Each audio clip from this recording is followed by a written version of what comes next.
J'adore ça, voilà. J'aime l'approche, à vrai dire. Il savait pas ce que c'était.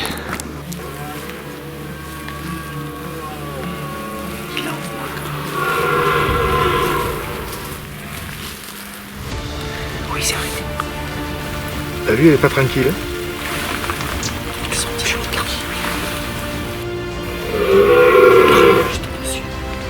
Le cerf qui sort. Et il a empaillé, il est à 100 mètres.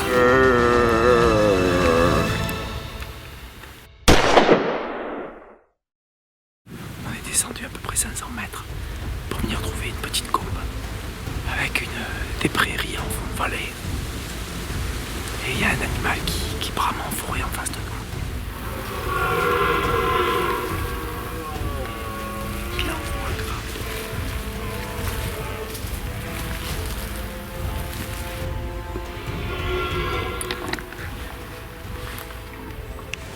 Ça fait 5 ans que je connais un cerf. J'espère que ce soir il va sortir dans la trouée. Le cerf il va sortir à 50 mètres. Je peux plus bouger. Et je veux pas trop m'avancer parce que c'est les pièges qui risquent de sortir en premier. Je veux pas.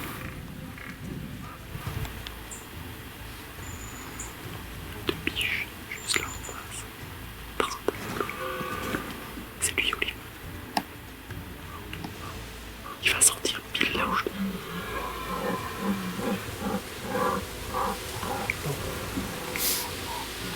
Il attend à 45 mètres. Il porte le 5 d'un côté avec un andouiller derrière moi. Et 5 de l'autre. C'est un 10. Il n'a plus rien sur le crâne. Regarde comme il est vieux. C'est un très vieux cerf, ça sent 15 ans. Mais ben, il va tirer ça. Moi je pense qu'il faut tirer parce que c'est un bon cerf. Prends-le un coup pour moi.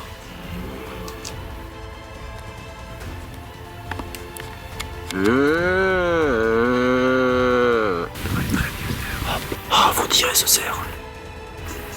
C'est un très vieux cerf. Ok, allez go. Attends qu'il se mette en travers. Les biches nous ont éventé, Olivier, il va falloir tirer.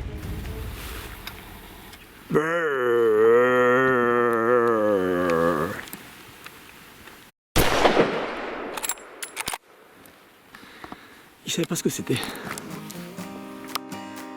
Un tir de sélection sur un très vieux cerf. Le trophée est pas exceptionnel, mais c'est vraiment un très vieux animal et c'est pour cette raison qu'Olivier a décidé de le tirer.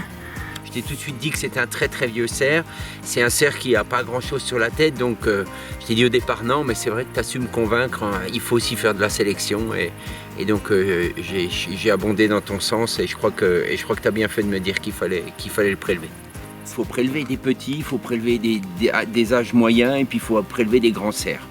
Il faut aussi prélever des grands cerfs. Il ne faut pas les laisser, quand ils ont 10, 12, 13 ans, qu'ils ont fait leur vie, je pense qu'il est aussi bon de les prélever. Et on va aller installer un camp avec Benoît où on va passer quelques jours.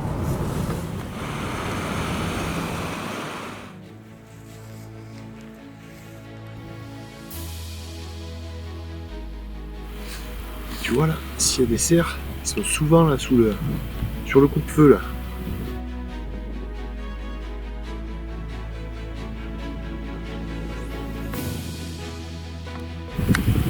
Moi je pense que c'est là qu'il faut qu'on plante la tente. Ça sera vraiment très bien situé, on sera bien planqué.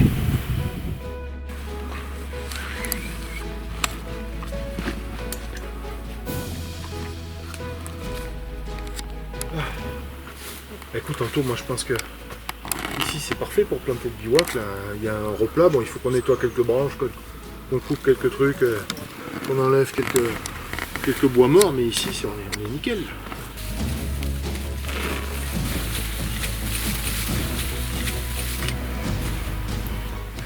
On va mettre une tente là ici, avec l'ouverture vers en bas. Il faut déplacer encore ce tronc qui est ici. On va s'en servir pour l'accrocher en hauteur. Ça permettra peut-être de mettre à sécher des affaires, peut-être de la viande de cerf si jamais on a la chance d'en prélever un. Ouais, on est bien installé là. Écoute, j'espère qu'elle sera suffisamment étanche pour le mauvais temps qui arrive.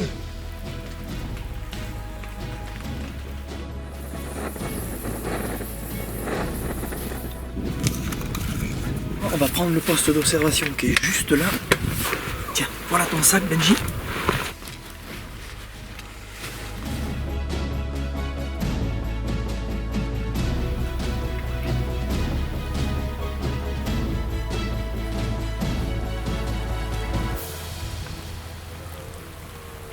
Regarde, cette biche, elle est pas... T'as vu, elle est pas tranquille. Hein. Elle regarde derrière. Regarde, il y a le cerf qui sort. C'est le petit cerf derrière qui vient l'emmerder. Ah, il est tout petit. Il porte 10 quand même. Ouais. Ouh, regarde.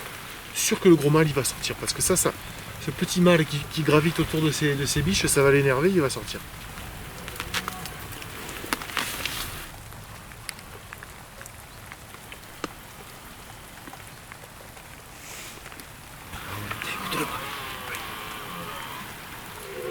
Il y en a un autre qui rote. Il fait juste... Il va nous sortir cette fois. Ils sont au bois.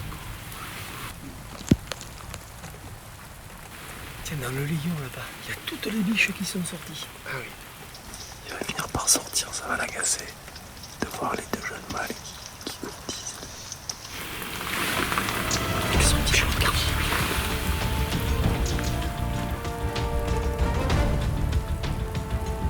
La biche, elle a pas bougé.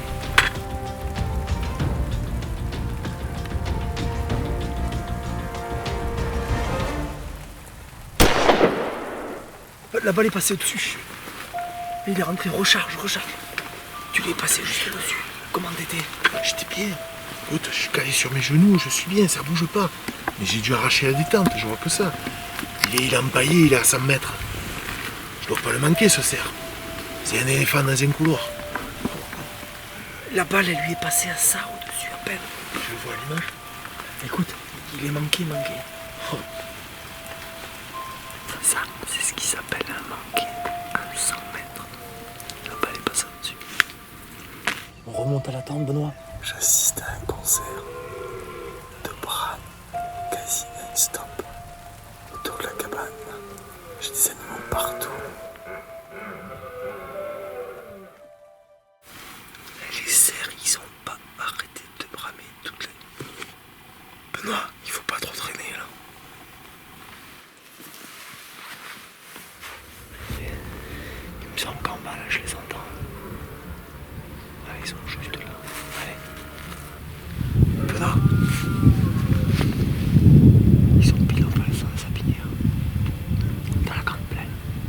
On va se dépêcher, on va essayer de rentrer dedans. Et après on sortira juste dans les prés. Il brame juste au-dessus.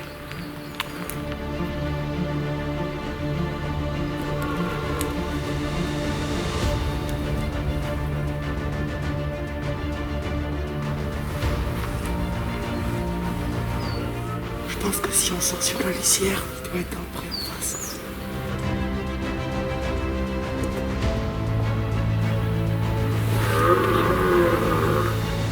Ça brame de partout.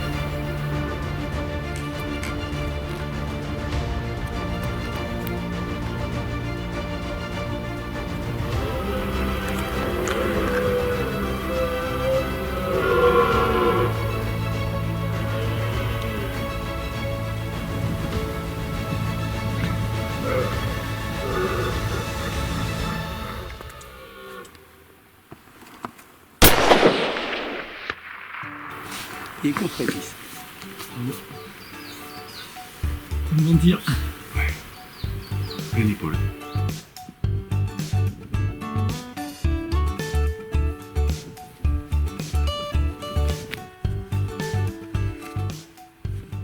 Les journées de chasse et les nuits en montagne ont été récompensées. Bravo Benoît. Ah oui, c'est vrai que ces soirées sous la pluie ont été longues.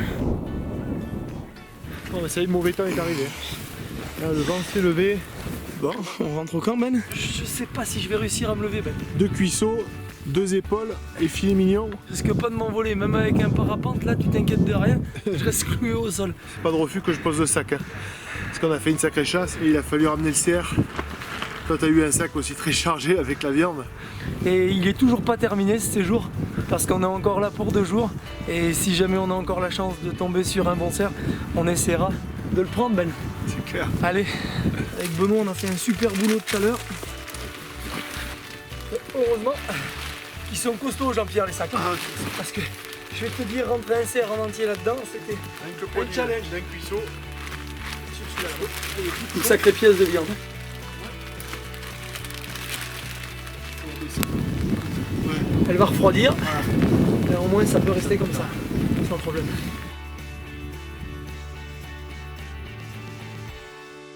On va sur les prés, des fois jusqu'à 100 biches SR, ça court de partout, tu sais même pas quoi choisir, quoi, à vrai dire.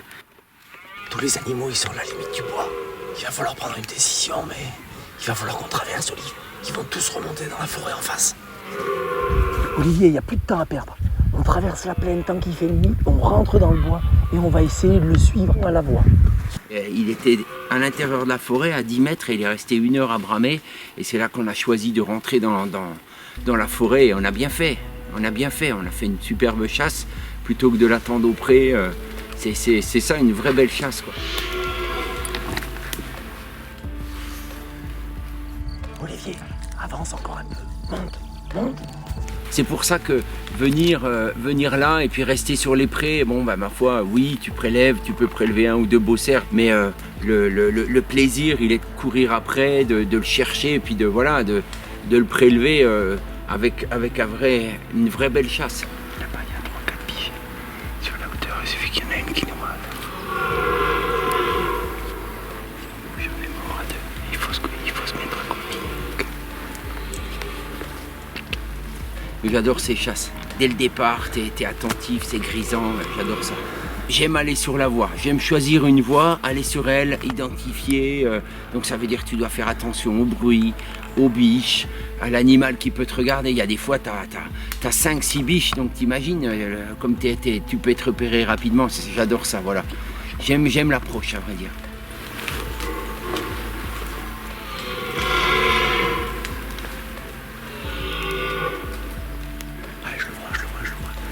On essaye de le voir comme ça, et puis dans un épais comme ça, tu vois quasiment rien. Il est à 10 mètres devant toi, tu vois rien. Tu te guides qu'à la voix, quoi, à vrai dire, c'est ça.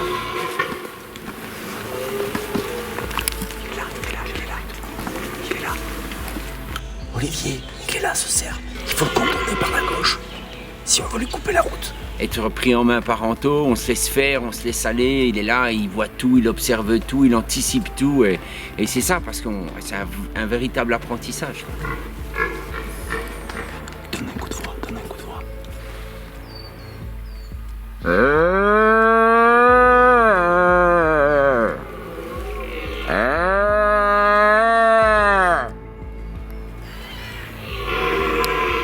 va essayer de monter un peu. Il fait commander Olive. Je pense qu'il faut essayer de monter. Il y a plein de biches, il y a plein de cerfs, on a rencontré sur notre chemin 4-5 cerfs proches de nous, à moins de 30 mètres. Il est devant nous. À moins de 40 mètres, il casse tout. Et avec les biches, il monte doucement.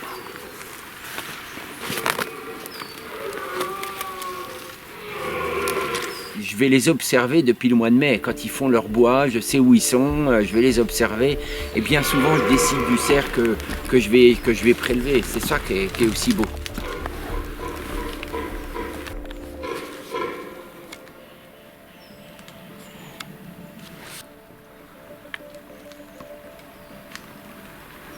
Tu peux pas faire encore de tir, il voit.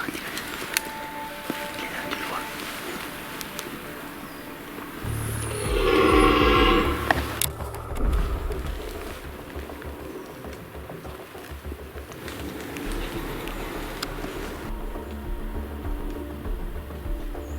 Je suis dedans. C'est quand tu veux, vas-y. J'y vais.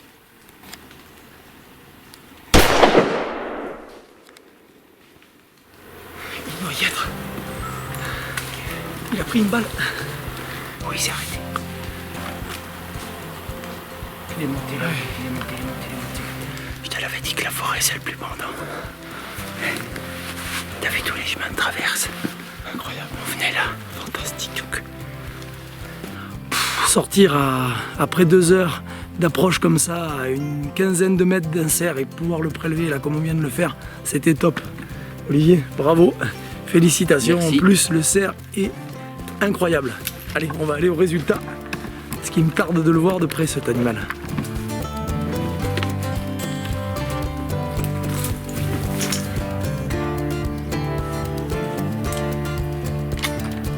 Un, 2, 3, 4, 5, 6 et 7 aussi.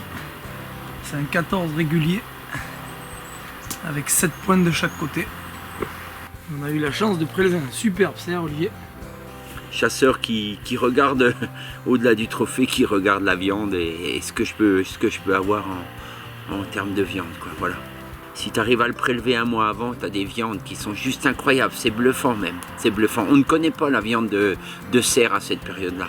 Un grand plaisir d'avoir accompagné ce matin. Voilà, c'est comme ça qu'il faut le faire. Van Manside. That's my donk. Superbe. Et la dernière brisée.